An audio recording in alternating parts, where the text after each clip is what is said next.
Bem-vinda à socialização do módulo 8 da prática interdisciplinar da tutora Glaciane Brandão. Nós, acadêmicos, eu, Helena Timers, Bruna Zanella e Misael, iremos apresentar nosso trabalho. O principal é a tradução no ensino-aprendizagem em língua inglesa, e o título do nosso trabalho é a presença de empréstimos linguísticos e estrangeirismos no ensino. Em resumo, o nosso trabalho ele trata-se sobre principalmente essa questão do professor ser um mediador do processo, estar constantemente traduzindo termos, e com isto, este aparecimento dos empréstimos linguísticos e estrangeirismos serem um fator de motivação para os alunos compreenderem que a língua inglesa está presente no cotidiano deles. Com isso, o uso de ferramentas para clarificar esses conceitos e essas definições são bem importantes durante o processo, que é o que iremos apresentar também. As chaves escolhidas foram empréstimos linguísticos, estrangeirismos e ensino. Introdução. A introdução do nosso trabalho começa principalmente definindo os termos de estrangeirismo e de empréstimos linguísticos, fazendo essa conexão principal que a comunicação entre as línguas produz estes empréstimos linguísticos, quando vem esses termos para a nossa língua. Com isso, já fazendo uma explanação sobre o assunto principal, apresentando autores que tenham domínio dessas características de tradução e todo este procedimento. Aqui o texto nos traz que é natural que o professor e até os alunos da língua inglesa se deparem com situações de traduzir. Uma ferramenta muito boa para isso é o Google Tradutor. Mas o Google Tradutor pode preferir, muitas vezes, modificar ou adaptar uma tradução que seja vulgar, né? Trazendo assim para uma tradução mais neutra, censurando aquela tradução que seria vulgar. Bom, além das palavras usadas no texto para o uso de estrangeirismos, de empréstimos, tem muitas outras, como internet, milkshake, fast food, delivery, feedback. São muitas palavras da língua inglesa que a gente usa no dia a dia e entende perfeitamente. Estrangeirismo, ela incorpora uma palavra de outro idioma à língua portuguesa sem alteração gráfica. Essas palavras aparecem principalmente nas áreas de tecnologia e moda, né? Como, por exemplo, hardware, software, pendrive, design.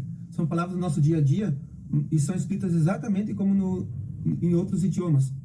E aqui a gente entende elas perfeitamente. Já o empréstimo linguísticos são palavras aportuguesadas, como, por exemplo, spray, futebol e garçom. Complementando então a palavra do meu colega, esses termos estrangeiros como notebook, shampoo e entre outros, trazem então várias utilidades na língua portuguesa, além do termo utilizado na língua do nativo. Com isso, um bom dicionário faz uma grande diferença, assim como o dicionário de sinônimos, e também a ferramenta do Google Tradutor também apresenta bastante resolução nas definições. Aqui temos então a imagem do Google Tradutor, que ali mostra as definições, os sinônimos, uma frase de uso daquela palavra. Também é importante ressaltar que o Google Tradutor ele deve ser usado principalmente só para definir um termo, não uma frase inteira, porque ele não tem a consciência, porque ele é uma inteligência artificial que não vai conseguir aprimorar tanto neste processo comunicativo que uma mensagem traz. Eu gostaria de ressaltar aqui que o Google Tradutor é uma excelente ferramenta de tradução, mas a gente tem que ter alguns cuidados com ele. O Google Tradutor, ele não entende expressões idiomáticas, termos técnicos, ele não entende, por exemplo, se pato branco é um pato branco ou uma cidade. Tem coisas que é preciso um humano para ajudar, para não ficar uma tradução ao pé da letra. Outro exemplo que a gente pode estar usando aqui só para reforçar só para estar reforçando, é a frase It's raining cats and dogs, que significa está chovendo muito forte, está chovendo forte. Só que se ele for fazer uma tradução ao pé da letra, está chovendo gatos e cachorros. Por isso que se você pegar um texto e jogar no Google Tradutor, né, o tradutor traduzir, no meio pode conter esses pequenos vícios, porque ele não sabia exatamente o que eu estava querendo dizer e acabou fazendo a tradução ao pé da letra. Então a gente tem que tomar cuidado com o Google Tradutor, com o uso dessa ferramenta. Metodologia.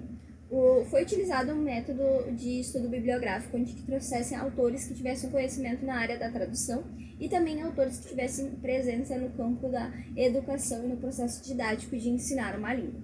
Com isso, também trouxe-se uma figura que mostrasse a utilidade do Google Tradutor nas aulas de língua inglesa.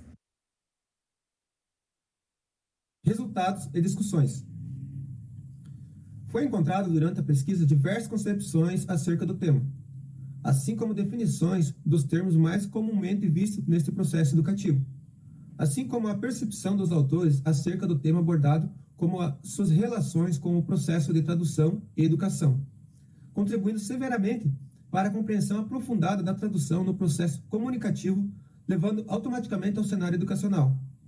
Também é de relevância mencionar que durante a pesquisa foi encontrado como ferramenta auxiliadora desses processos o uso do dicionário, assim apresentado por Bergman e Lisboa. Com isto, refletiu-se que há como ferramenta do uso da ferramenta do Google, como fonte de pesquisa para a definição de termos. Também é uma boa opção para aulas de língua inglesa.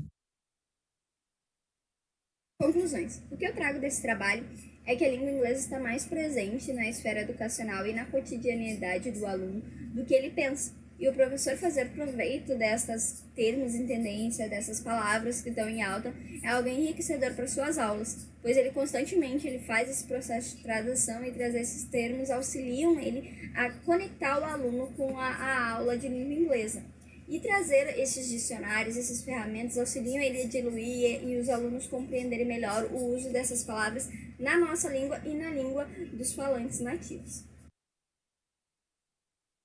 Tchau a todos!